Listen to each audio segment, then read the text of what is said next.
Boa noite, queridos irmãos. Que a doce e serena paz do Mestre Jesus possa nos envolver, nos amparar, nos inspirar e possibilitar para todos nós que tenhamos uma noite muito feliz, muito venturosa, sendo todos nós recebidos nessa casa, nesse espaço de amor, que para nós é motivo de muita alegria retornar.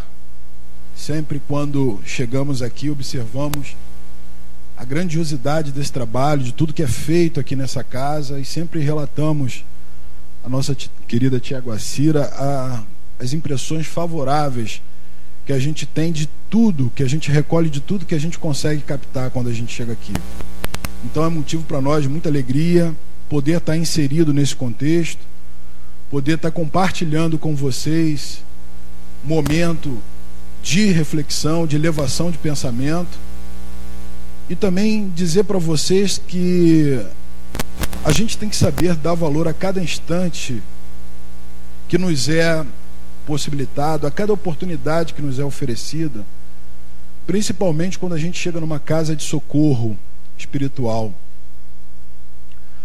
Até os que chegam pela primeira vez precisam entender que estão sendo envolvidos por vibrações tão sutis, tão tênues, que não são capazes de ser percebidos a olhos físicos, as nossas percepções físicas, mas que já estão se desenvolvendo, já estão se estabelecendo já ao longo de todo o dia. Quarta-feira, como costumamos dizer aqui, é um dia muito especial para o socorro aos enfermos. É um dia onde as caravanas espirituais vêm até o nosso planeta socorrer a cada um que necessite de amparo. Então, dedicarmos alguns minutos de nossa vida para elevarmos nosso pensamento ao alto e permitir que processos de restabelecimento físico e perispiritual possa ser feito, é de nossa parte de extremo valor, de extrema importância. A gente observa o trajeto até aqui, logo chegando no entorno, as pessoas estão muito aflitas, as pessoas estão muito estressadas, muito preocupadas, muito angustiadas. E isso reflete no comportamento, na forma de se relacionar uns com os outros, no próprio trânsito. Então a gente chega aqui no entorno e observa atitudes completamente descabíveis,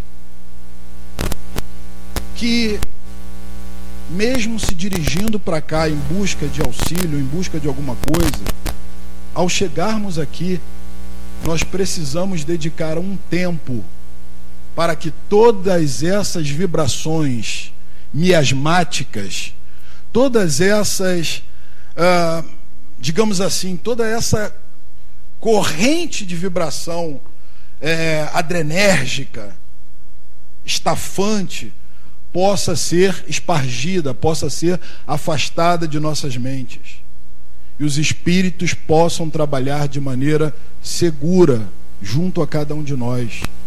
Por isso a importância de nós chegarmos aqui e ficarmos reclusos, em silêncio, em introspecção, analisando o que está sendo feito, mesmo que os nossos olhos não percebam, mesmo que os nossos ouvidos não ouçam, e mesmo que os nossos órgãos táteis não sintam o toque dessas vibrações doces. Então, meus queridos irmãos, que nós possamos absorver ao máximo do éter que está sendo disponibilizado na noite de hoje. Que nós possamos utilizar tudo isso a benefício da construção de uma paz interior, de um mundo equilibrado, sabedores que somos que as coisas não vão mudar.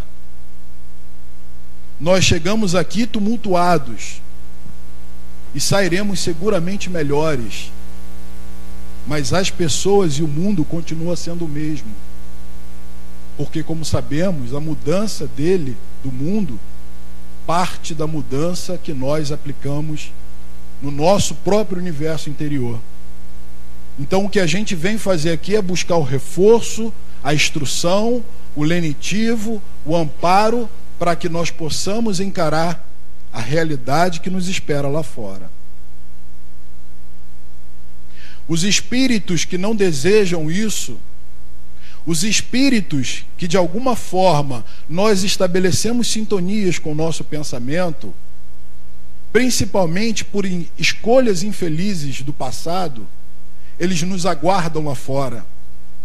Eles ficam esperando para ver até onde vai esse nosso estado de graça.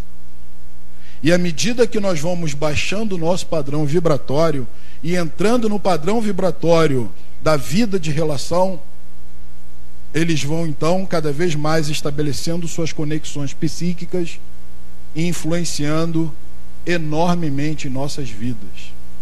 Então nossas primeiras palavras não têm o teor de aterrorizar ninguém, de deixar as pessoas, como eu vejo algumas de olhos abertos, espantados, mas sim um convite à reflexão sobre o que nós fazemos com tudo que está sendo disponibilizado para cada um de nós. Então, que possamos ter uma noite venturosa. A gente começa a reflexão na noite de hoje pensando numa conversa que eu acompanhei entre duas senhoras que caminhavam na minha frente. Não foi hoje não fiquem preocupados. Será que ele ouviu o que eu falei quando eu vim andando para cá? Mas a conversa se desenrolava onde uma delas dizia que trabalhava, que assistia uma casa onde havia muitas pessoas necessitadas nessa casa, e ela procurava de alguma forma ir ao socorro, levar mantimentos, dar qualquer tipo de auxílio. E a companheira que andava com ela fez o seguinte questionamento: mas você assiste aquela casa? Você frequenta aquela casa? E ela dizia: como não? Porque eu não consigo entender a nossa tomada de decisão pautada, a nossa escolha em termos de assistência para determinados locais e não para a natureza da necessidade. Então eu vou sim. Mas aquela casa não é de outra religião? E ela dizia: não, aquela casa é de irmãos, e é lá que eu tenho que ir assistir. Muito interessante como é que nós naturalmente fazemos distinção das coisas. Já perceberam como nós, de maneira meio disfarçada, guardamos no nosso mundo interior o conceito de irmão? Já perceberam isso? Nós somos capazes de dizer: se alguém mexer com um dos meus, vai se ver duro comigo. E esse um dos meus é uma visão bem limitada do nível de relacionamento que a gente pode estabelecer com o mundo, com as pessoas, com todos os seres que constituem esse universo grandioso. Ainda sem a perceber, a gente estabelece que essas pessoas que convivem conosco, elas sim, de alguma maneira, merecem de mim tudo, dentro do possível, desde que não pise no meu calo. Mas são critérios que nós adotamos ao longo de muitas existências que a gente não para refletir. E já há mais de 2000 anos, um doutor da lei perguntou ao Cristo: Jesus, quem é o meu próximo? Quem eu posso considerar efetivamente como aquele que o Senhor diz que devemos assistir a todo aquele considerado como meu próximo? E aí, a temática que nós somos convidados a pensar sobre é exatamente: quem é o meu próximo? A quem eu efetivamente devo os meus melhores sentimentos, a minha maior atenção, o meu zelo, o meu cuidado, o meu afinco? A quem eu devo destinar? Querem um tempo para pensar? Enquanto o Instituto de Estatística Espiritual recolhe os pensamentos e me traz aqui as informações. Muita gente pensou, obviamente, muita coisa, Mas a linha de raciocínio que a gente precisa desenvolver, meus queridos irmãos, é buscar entender naquilo que o Cristo efetivamente nos amplificou, aonde está de fato, aonde deve existir, de maneira bem contundente, bem evidente, a força psíquica para que eu consiga compreender quem é o meu próximo, quem é o meu irmão, quem ladeia comigo essa grande jornada, e a partir daí estabelecer um outro universo de possibilidades. Quando a gente observa que nós ainda não conseguimos entender bem as lições do Cristo, isso nos provoca uma certa preocupação. Eu costumo fazer a seguinte pergunta: eu me considero cristão por quê? Por que eu digo para as pessoas que eu sou cristão? Será porque eu acredito na existência de Jesus Cristo? É uma possibilidade. Ou eu digo que eu sou cristão porque eu consigo estudar os evangelhos que constam a biografia do Cristo, daquilo que relata-se sobre sua vida, sobre a sua vida pública, todas as suas passagens, enfim. Ou numa terceira instância, numa terceira circunstância, eu asseguro que eu sou cristão porque eu me esforço ao máximo para seguir os exemplos do Cristo. Quando a gente chega nesse terceiro nível, meus irmãos, bate em nós um certo desespero, porque a gente se acha, se sente e se vê completamente distante da natureza crística. Quando a gente observa que o Cristo nos trouxe ensinamentos bastante seguros para a busca da felicidade, e quando ele colocou isso publicamente para cada um de nós, o que seria a conquista da verdadeira felicidade, a gente imagina que isso é algo inacessível, porque ser feliz requer de nós abrir mão de certos conceitos, abrir mão de certas verdades, abrir mão de certos valores, sair de dentro de nós mesmos, ou seja, deixarmos de pensar única e exclusivamente em nós. Em resumo, sairmos do egocentro. A tarefa se torna extremamente difícil porque eu não consigo fazer a análise, a autoanálise de como adquirir essa virtude, de como de fato deixar para trás o processo de conquista, o processo de desenvolvimento, que Hermance Dufour chama de gênese do egoísmo, que foi todo aquele meu período de desenvolvimento, onde eu tive que experienciar as questões coletivas, até eu me tornar indivíduo e ser classificado como espírito individualizado, humanizado, cônscio de si e de Deus. Durante todo esse processo, eu fui adquirindo uma série de, entre aspas, manias, né? E hábitos que fomos tomando gosto por isso. Eu gosto de dar um exemplo muito interessante que eu tenho em casa, né? Que é a convivência que nós temos com um animal de pouco mais de 30 centímetros, uns 35 talvez, não chega a 40, mas que exerce um poder magnético em 3, vamos botar assim, praticamente adultos, né? Eu, minha esposa e meu filho, que é uma cachorra da raça Pug, que se chama Maia. Esse ser de 30 e poucos centímetros foi motivo de muito questionamento de nossa parte, né? Como ter um animal dentro de casa se a gente não tem tempo para criar, né? Como dar atenção, como dar alimento, E meu filho sempre, não, eu quero ter uma cachorra, eu quero ter um animal comigo, vocês viajam muito, aquela coisa toda.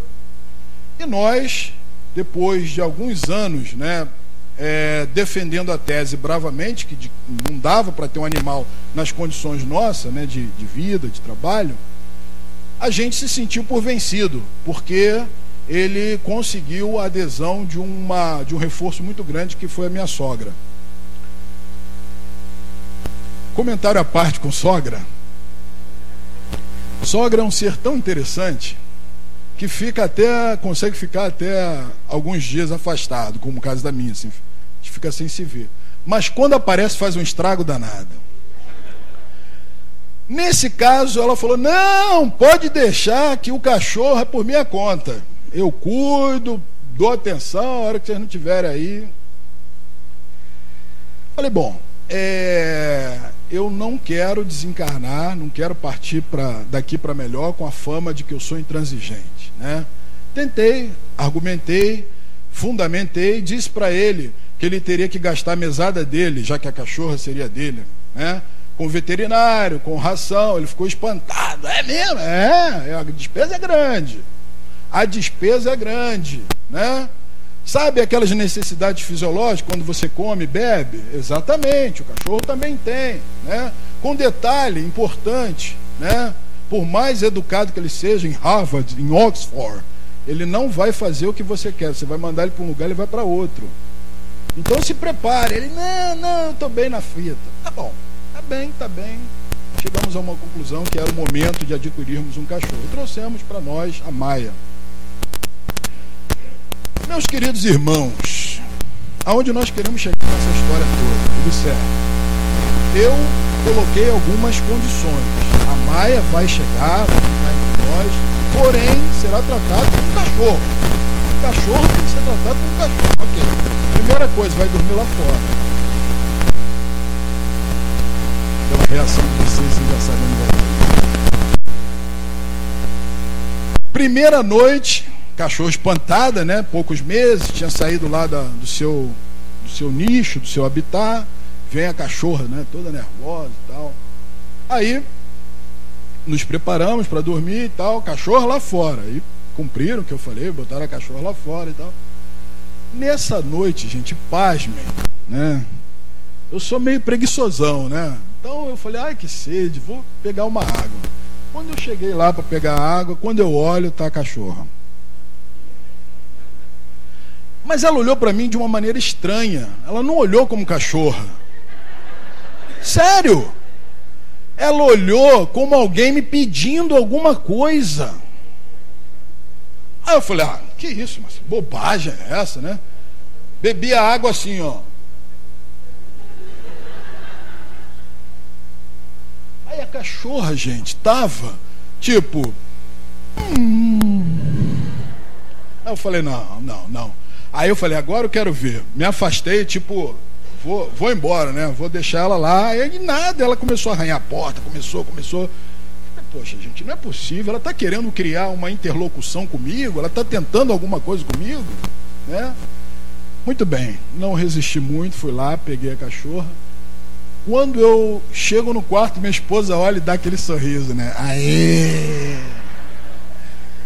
Se quebrou, né? É só essa noite. Já são 3 anos dormindo no meio da gente lá. Então, gente, se nós observarmos a relação dos animais conosco, nós vamos notar que muitos comportamentos, né, para não dizer todos, que aí eu seria bastante radical na minha fundamentação, mas muitos comportamentos que nós observamos no animal, interessantemente a gente consegue observar em nós. O que seria isso? Seria alguma espécie de contaminação? O animal nos contamina quando convive conosco? Ou nós contaminamos eles? Nada disso. Os animais simplesmente expressam todos os anseios, todas as questões comportamentais de ordem instintivo, sistemático, né? Que diz respeito ao automatismo comportamental que nós experienciamos na era do nosso desenvolvimento como princípio inteligente. Então a gente olha para Maia, né? A cachorra é tão matreira, porque eu gosto muito da minha sogra, mas essa responsabilidade foi dela também. A cachorra só comia se desse comida na boca. É demais, né?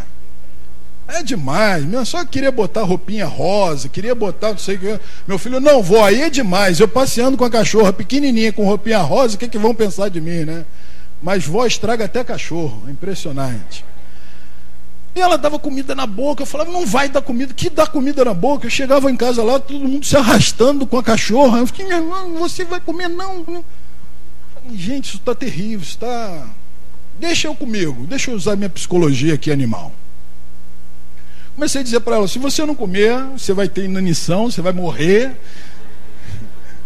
Ou então, um bichinho que nós tínhamos lá, chamado de Rosinha, que é um bichinho rosa, né? Você vê a criatividade. Rosinha vai comer. Quando eu falava Rosinha vai comer, nossa senhora, ela voava em cima da Rosinha, jogava a Rosinha, ia para a comida e comia. Primeiro ela tinha que esbofetear a Rosinha. Aí eu falei, que coisa interessante. E a Maia então passou meu bichinho de laboratório. Por quê? Porque a gente observa manias. Mania de dormir numa determinada posição. Mania de sentar no sofá. Manias. E principalmente a estabelecer essa coisa do vínculo. O estabelecimento do vínculo. Estabelece, né, o seu dono e aqueles afins que estão dentro do seu limite de relação. Eu falei, que coisa espetacular. Como é que o ser humano, em diversos momentos de sua vida, ele resgata determinados comportamentos. Que aí, gente, fica muito evidente que está mais distante da natureza sublime e mais próxima da natureza primitiva. Então a conclusão que a gente chega é que certos comportamentos nos deixam muito mais próximo do animal. É claro que tem algumas pessoas que radicalizam, né? Quanto mais eu me relaciono com gente, mais eu gosto do meu animal, né? Essa também não é a grande proposta da vida. Porque a grande proposta da vida é nós nos relacionarmos, como diz a página, com os diferentes. Por quê? Porque se tem alguma coisa que a gente precisa aprender a ser na vida, é humilde. Se tem alguma coisa que a gente precisa aprender na vida, é ter a convicção que não é o dono da verdade. Se tem alguma coisa que a gente precisa aprender na vida, que o meu calo dói e aperta, e o do meu vizinho também dói e aperta. Ou seja, a dor não é um privilégio meu. Meus irmãos também sentem dor. Meus irmãos também passam por dificuldades. Meus irmãos também têm angústias, fobias, problemas de diversos matizes.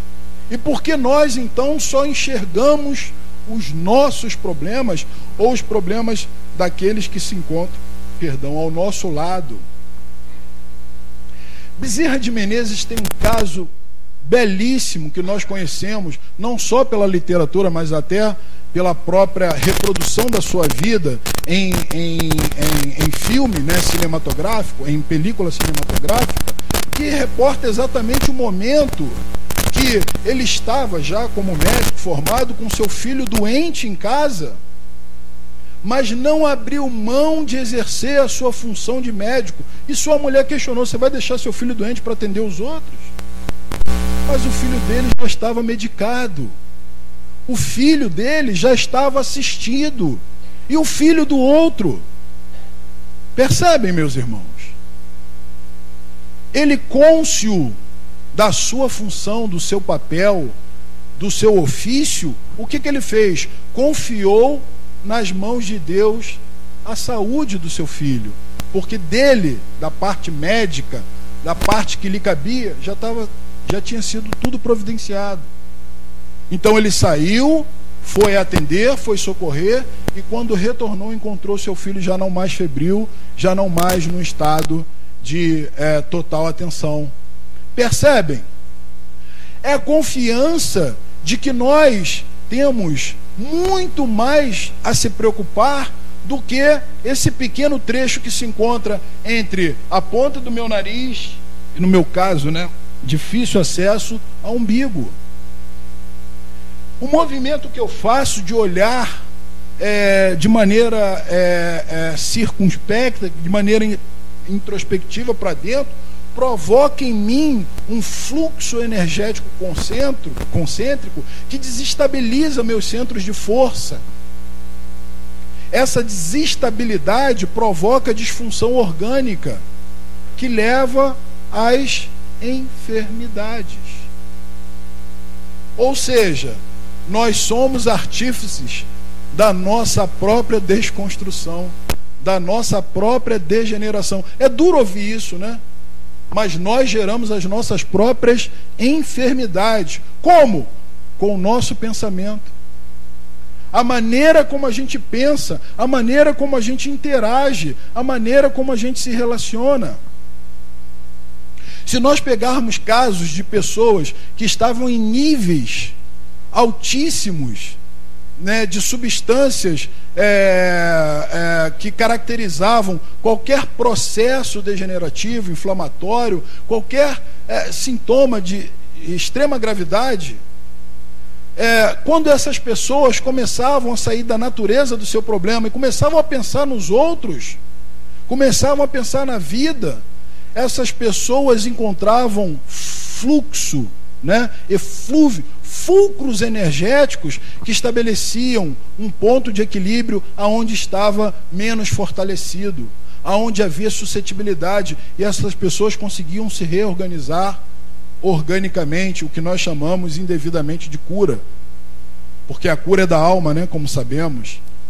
A gente simplesmente ajuda a recompor as nossas células, mas cura é só quando a gente aprende de fato. Aí nós estamos curados. Eu passei por uma experiência também bastante interessante, que corrobora com o tema da noite de hoje, que nós assistimos uma instituição aonde a cada primeiro sábado do mês há uma intensa distribuição de alimentos. Há todo um processo onde os companheiros beneficiários chegam, tomam um café da manhã, vão para as suas oficinas, recebem um evangelho.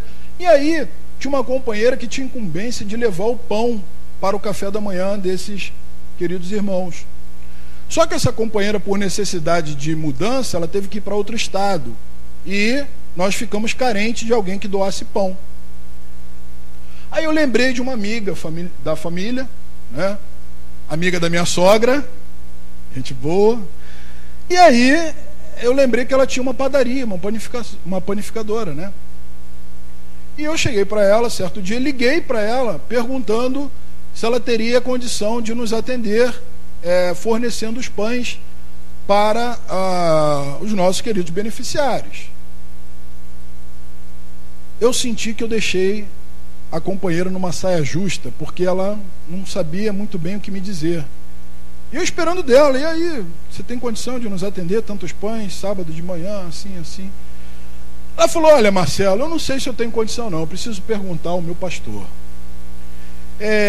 Esse negócio aí, eu sei que vocês são espíritas, esse negócio de ficar atendendo, eu já atendo também lá a comunidade que a gente... Aí eu falei, mas você vai falar com o pastor por quê? Você está se negando a vender o pão para mim? Ah, você quer comprar? Eu falei, eu quero comprar o pão de você. Eu só quero saber se você tem condição de atender. Ah, você me desculpa, né? Porque eu teria que falar com ele teria que me dar permissão para fazer isso. E aí ficou a reflexão. Claro que não há nenhuma intenção de constranger ninguém, nem deixar ninguém numa saia justa dessa natureza, completamente involuntária. Claro que se ela dissesse, não, põe por minha conta, eu ficaria muito satisfeito. Não pela questão do valor, mas sim pela questão de sentir que alguém aderiu ao conceito, ao sentido de que realmente, quem são nossos irmãos? Então, assim, é a gente olhar para quem está necessitado de algo e pensar primeiro: ah, mas ele é negro, ou ele é pobre, não, ele é de comunidade carente, não, ele fede, não. Entendem? É como se nós colocássemos, antes de qualquer coisa, antes de pensar no momento que o outro está passando, nós pensarmos em todos os conjuntos de valores que norteiam a nossa caminhada. E aí deixarmos de lado a nossa essência. Para que fomos criados? Qual o objetivo da criação? Qual o objetivo de Deus criar moléculas tão simples, tão triviais, até a natureza mais complexa de um arcanjo, de um ser puro, magnânimo? Qual o objetivo? É justamente nós aprendermos algo que o Pai fez e faz o tempo todo, que é amar. A alma, segundo Leon Denis, foi feita por amor e feita para amar. Olha que definição maravilhosa da criação, da essência, do objetivo, da natureza de nós estarmos vivendo em condições diferentes. Olha que coisa fantástica. Criada, a alma criada por amor e criada para amar. Porque fica muito claro que o amor é o móvel, é o instrumento, é a maneira que nós atingimos efetivamente a felicidade. Mas aí, meus queridos irmãos, de maneira muito curiosa, intrigante mesmo, nós abrimos mão de amar para vivermos uma vida de inquietudes.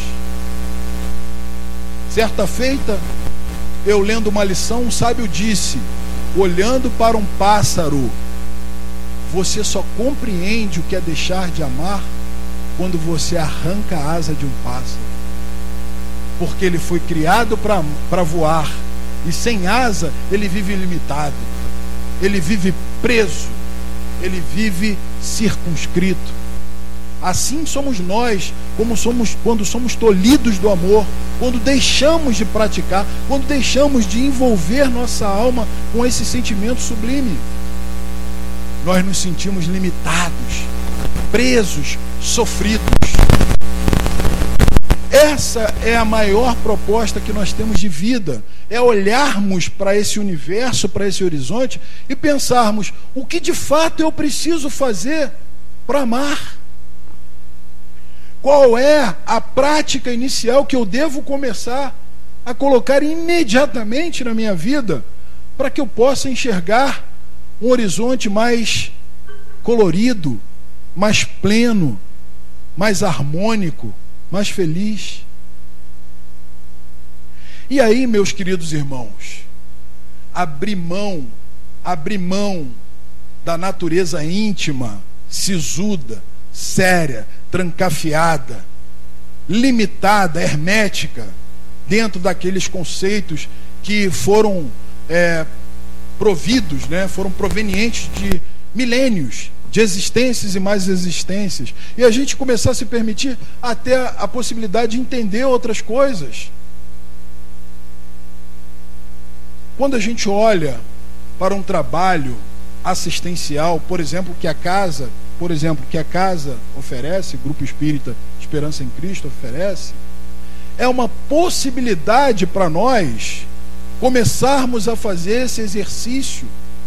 E olha, meus irmãos, por experiência própria, quando a gente consegue abrir mão de alguns minutos da nossa vida para dedicar ao bem-estar do outro, a sensação de dilatação, de expansão, de bem-estar, de grandeza é indescritível.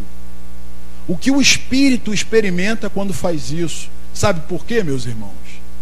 Um gesto como esse é potencializado por uma série de almas generosas que já conquistaram o amor, que já compreendem o que é ser criado para amar, criado por amor, criada para amar. e essas almas chegam até nós e potencializam o nosso sentimento, a gente se sente maiúsculo. A gente fala, meu Deus, eu nunca senti isso, isso é muito bom. Sabe as paixões? Sabe? Aquela coisa que aprisiona a gente, quando a gente se apaixona, né? Já pararam para pensar sobre a paixão? Ainda nos faltam alguns minutos, dá para entrar nesse terreno sediço. Já pensaram sobre paixão?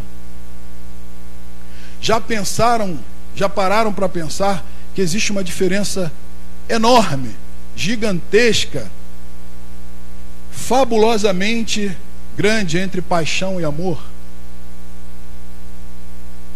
E nós confundimos esse sentimento que retém, que apega, que aprisiona, com algo que é maravilhoso, que é sublime. Eu sou meio atrevido mesmo e vou fundo.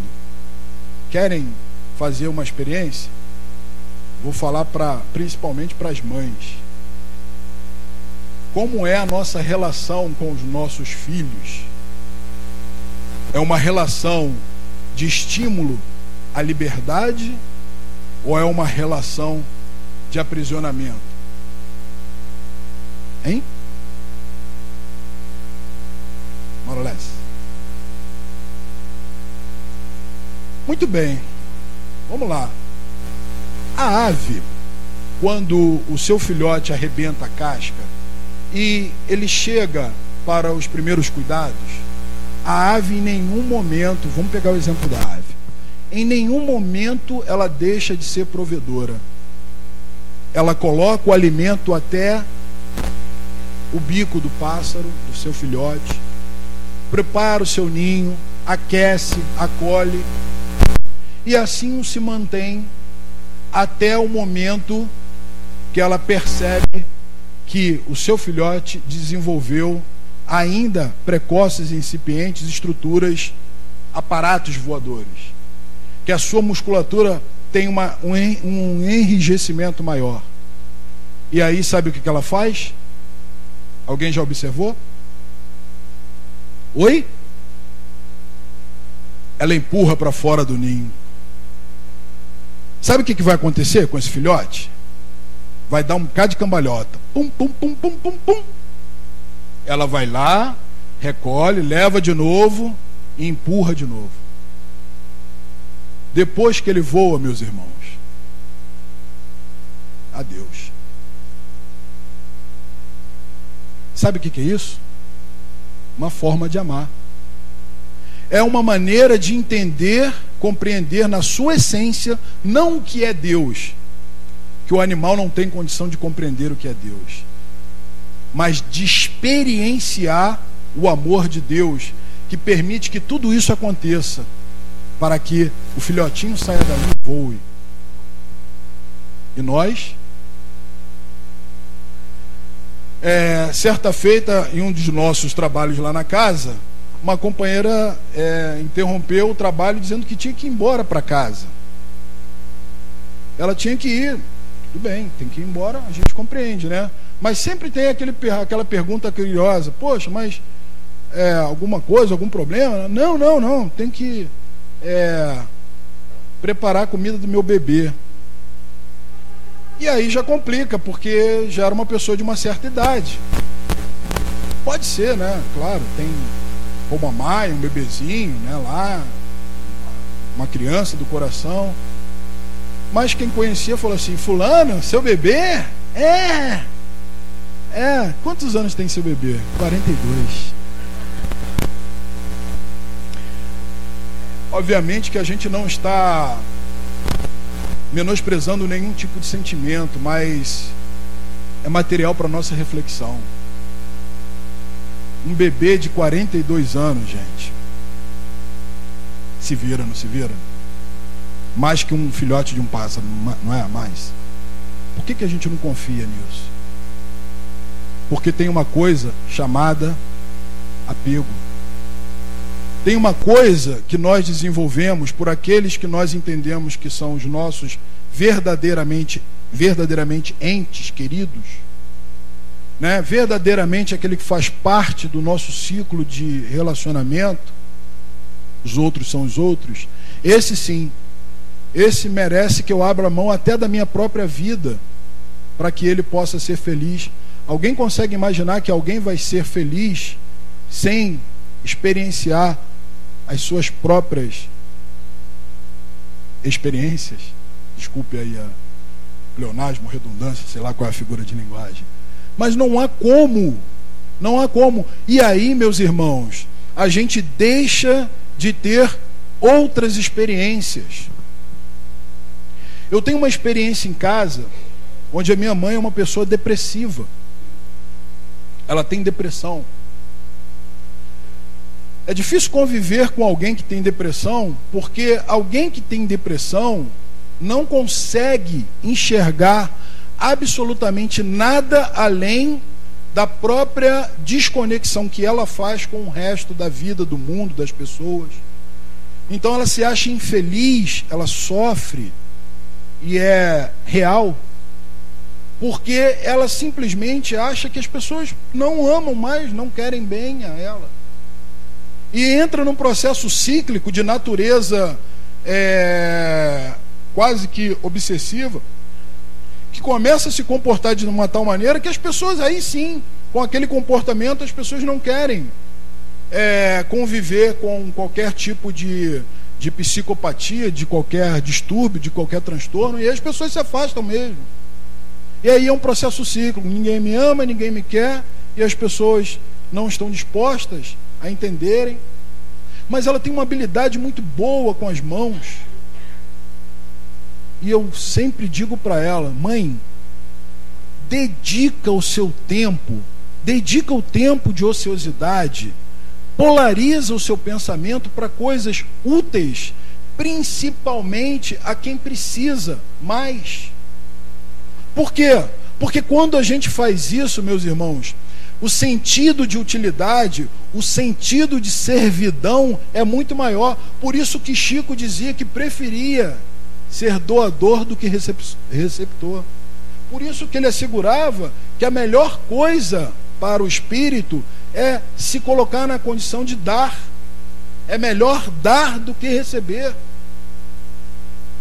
Então, meus irmãos, a proposta que fica para nós, grandiosa, é nós avaliarmos os nossos conceitos. Alguns deles, que nos é possível trazer na noite de hoje, já é material suficiente para a gente pensar. Porque o nosso olhar, ele é limitado até o nosso sentido de verdade, dentro dos nossos conceitos instrucionais dessa existência, educacionais por aquilo que os nossos pais passaram para nós, e também e principalmente de toda a bagagem que nós trazemos. Por isso, quando se fala da parábola do bom samaritano, é muito claro que de onde menos se esperava veio a assistência. Passaram por aquele homem que foi assaltado, maltratado, escorraçado, inúmeras pessoas, inclusive clérigos, pessoas vinculadas a religiões consideradas, reputadas do mais alto escalão, e não estendeu a mão. A indiferença que nós tratamos uns aos outros, o de respeito, passou a ser uma atitude natural, quando na verdade, já dizia o filósofo, gentileza gera gentileza. Quando a gente se doa a alguém espontaneamente, os corações se abrem para nós. Eu aprendi uma lição muito interessante com o Chico também, quando ele foi perguntado por que ele só vivia sorrindo. Chico, por que você sorri diante da acusação, diante da humilhação? Ele fala: porque minha mãezinha me ensinou desde pequeno que sorrir para os outros é mais agradável, as pessoas gostam. Não é verdade, gente? Por favor, me corrijam se eu estiver errado. Certa feita, eu ouvi de alguém que não gostava muito de mim: parece maluco, ri à toa. Aí que eu danei de sorrir mesmo. Porque o maior prazer que eu tenho é quando eu encontro alguém e eu consigo intercambiar com um olhar e com um sorriso. Se abraçar então, aí ferrou. Porque aí é troca intensa de calor, de energia. E nós não temos o hábito de fazer isso. Nós não temos o hábito de chegar em casa e olhar para as pessoas, por exemplo, do nosso convívio, e dizer para elas o quanto elas são importantes para a gente. Porque é isso que significa família, gente. Eu não tenho condição de amar a humanidade ainda se eu não conseguir estabelecer uma relação familiar harmônica, equilibrada. Já dizia irmão José no livro Teu Lar: nenhum ser se consagra vitorioso se não for vencedor entre as paredes do lar. Olha que belo! Ninguém consegue amar a humanidade se não conseguir viver em harmonia. Quando a gente faz o culto no lar, por exemplo, lá em casa, e a gente lê essa mensagem, a minha esposa, que é implacável, ela diz: é este homem que fala para os outros que eu queria ter em casa. Ah, que beleza! Como é bom a gente ouvir isso, né? Porque deixa a gente, coloca a gente onde a gente tem que estar mesmo, né? Aí eu digo para ela: meu amor, mas o que eu falo para as pessoas é o que eu persigo, não é o que eu conquistei ainda. O que eu falo para cada coração, na verdade, eu estou falando para mim mesmo. Então, por isso é que é importante a gente dar valor às lições que a gente aprende da vida. A lição do bom samaritano, meus irmãos, nos indica que estender a mão para quem quer que seja é algo de extrema importância. No nosso culto que nós fazemos às quartas-feiras na empresa, um colega trouxe um relato emocionante do sobrinho dele que sofria porque ele tinha dificuldade na identificação da sexualidade dele. Ele sofria porque ele não sabia, não tinha isso bem resolvido com ele.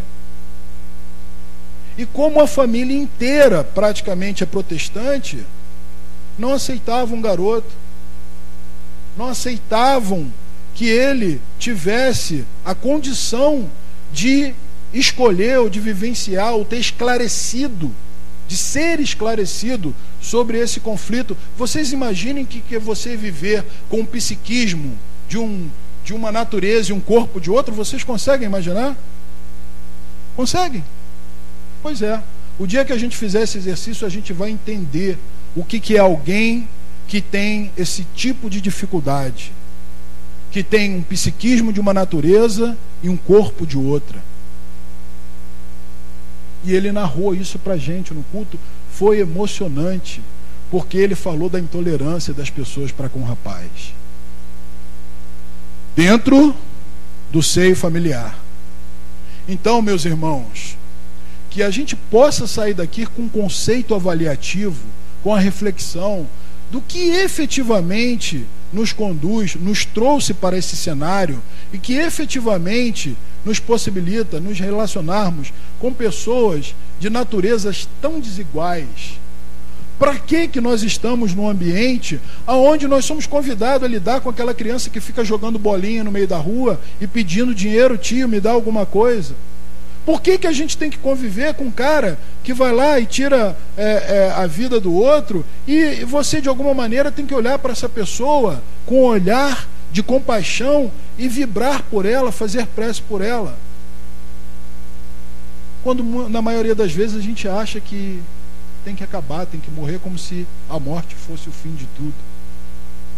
Então, meus irmãos, envolvidos, por exemplo, com a matéria que eu vi no Fantástico domingo, de um juiz que estabeleceu numa cidade no interior de Minas que aqueles detentos em condições de ressocialização, aliás, todos estão sendo trabalhados para isso, mas os que tinham apresentado melhores resultados, que esses detentos escolheram 6 detentos, que eles estivessem frente a frente com suas vítimas, que devolvessem o dinheiro do prejuízo causado para as suas vítimas e que pedisse perdão. O juiz foi entrevistado. Por que o senhor resolveu fazer isso? Ele foi de uma felicidade. Ele disse que quando você prende um indivíduo porque ele agiu fora da integridade da lei, ou de maneira ilícita, ou seja, à margem da lei, não adianta você levá-lo, né, fazer a reclusão apenas, pura e simplesmente, para ele cumprir a pena. Ele tem que entender que ele causou um prejuízo, e que esse prejuízo, mesmo que material, precisa ser devolvido. E por acréscimo, o prejuízo moral de ter causado um dano para alguém. Que isso sirva de lição para cada um de nós, porque nós somos duros uns com os outros, porque ainda sequer aprendemos a perdoar, quanto mais amar. Que Jesus envolva cada coração nas vibrações doces de amor, de luz, de paz, que nós possamos sair daqui, meus irmãos, seguros de que há um amor enorme a nos envolver, e que a cada momento, a cada instante que a gente se permite a sentir isso, nós somos precursores ou repetidores de tudo isso. Que Deus nos abençoe, nos ampare e nos proteja hoje e sempre. Graças a Deus.